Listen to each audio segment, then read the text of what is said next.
Assalamu alaikum wa rahmatullahi wa barakatuh. Praise be to Allah for allowing us all together here tonight, and also for giving me a really good car park out the front. Basically tonight I wanted to talk a little bit about my way to Islam.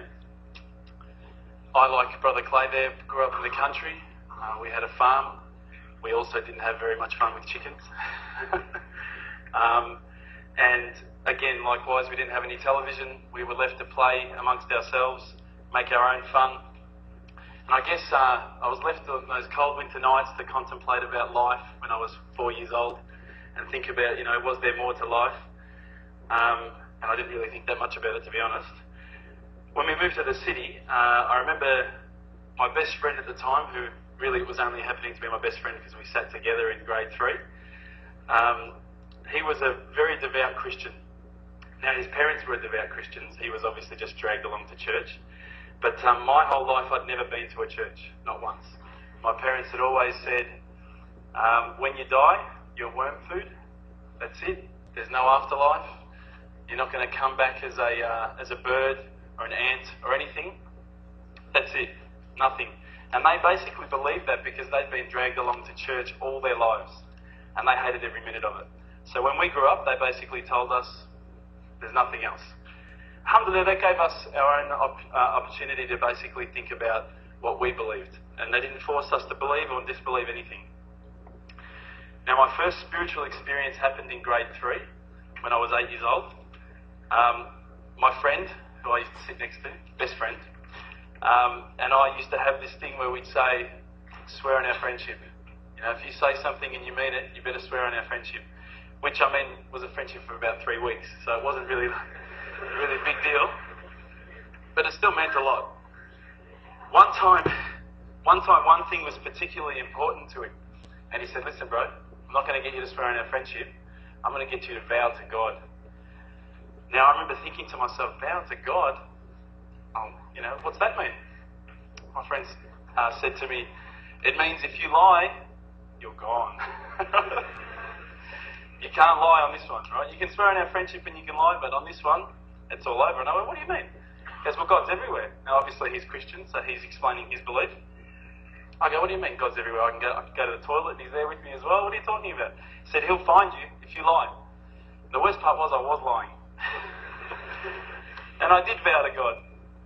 And that night, first spiritual experience, I was so scared that God was going to kill me in the middle of the night. Because I had no understanding of God or this or that, but I thought, I've lied and I've vowed to God, I'm a goner. Alhamdulillah, I'm not. And I made it. Anyway, this friend and I, obviously, we've actually been friends for 19 years. Alhamdulillah, we're not friends anymore.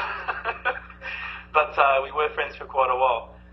Now, I guess my story of my quest, my holy path, my way to Islam began in first year university. So coming from the country up, moving to the city, having my first spiritual experience, now I'm in first year uni. I had a particularly bad year. And this is no joke, seriously, it was a very bad year.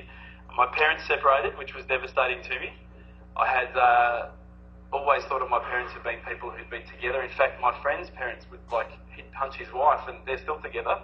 And my parents are really nice to each other and they're not together. I couldn't work it out. So it rocked my world a little bit.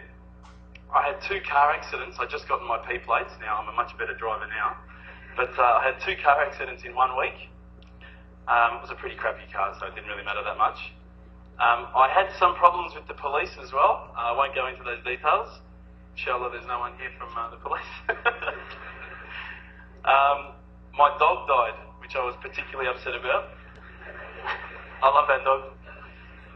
And sadly, I had a friend pass away. He had cancer, and I watched him slowly die over the period of about 8 months. I think at that stage I started to think to myself, is this really all there is? Is this all there is to life? We're born, we eat, watch TV, die, that's it? I was pretty unsatisfied with that explanation, so I guess I started a holy quest and I started thinking, I'm going to find out for myself what the real truth is, the truth for myself anyway. And naturally, as an Australian, as an Aussie, first thing I'm going to think of is go to a church. That's religion, you know, let's go to a church. My friend, again, very devoutly Christian friend, recommended I go to a particular church. I talked to the priest there, well actually he's a pastor because of the particular sect that thereof, and I would talk to him about religious, I guess, you know, questions that I had, and I kept finding that I was getting a lot of opinions, and he recommended that I go along to a church camp. I got a bit nervous, right? But alhamdulillah, nothing else happened except some fun. We went along to this church camp. I'm not meaning to offend anyone here, by the way, okay? Went along to this church camp, and everybody was singing so much, I couldn't believe it. I didn't know any of the words that anyone was singing. I didn't know any of the notes to hit or whatever. I felt pretty stupid. But it was a really nice camp. Everyone was really loving. Everyone was really nice to each other. Everyone kept on telling me that God loved me, and I kept on thinking, God killed my dog. He doesn't love me. One night we were in this church camp, I remember that we were in tents and we all snuck out, as you do. And we went down, there was a lake not far from where we were camping. And we all sat down and we were talking about ghost stories. And I swear to you, this is what we believed, we could see across the lake the Grim Reaper. I mean, obviously the Grim Reaper's going to come to a church camp. That's where he's going to go. And we all, you know, absolutely were so frightened, we all ran back to our tents. And we told everyone the next day, and to be honest with you, I don't think I really did see it. I just wanted to fit in. So I was saying, yeah, it's over there, man, run! But at the same time, I don't think I actually saw anything. But what I realised at that stage was that all of these guys were sort of, the people on the camp were sort of searching for something more spiritual than they had. And so they were inventing these sort of ghosts and things because obviously I think that the sort of spiritual nature of the camp just wasn't there for them. From there, I guess, I'd sort of talk to some of these Christians and I'd talk to certain people and, you know, I thought it was really nice what they were saying. There were some beautiful teachings in the Bible. I still believe there are beautiful teachings in the Bible, but I didn't find what I was looking for. At that time, I was working in a service station. You've probably paid me for some fuel in the past. It was quite a while ago, but I'm sure you have. And I was working alongside a Hindu. Now, we're not talking Apu from The Simpsons or anything like that, but lovely guy. He was studying as well at the same university, at this university, at Melbourne Uni. And we would have these deep theological debates at about midnight while people were buying their gas. You know, they were taxi drivers, this and that. And one of the things that I kept on asking him is, you know, talk to me about all these gods. I don't understand. How come you have to have all these gods? He goes, no, well, there's all these gods, and there's a certain number of gods that are more powerful. I said, but seriously, bro, what's the deal with the guy with the elephant head? Come on, you know, he's got a few arms, he's got an elephant head. Come on, what's going on there?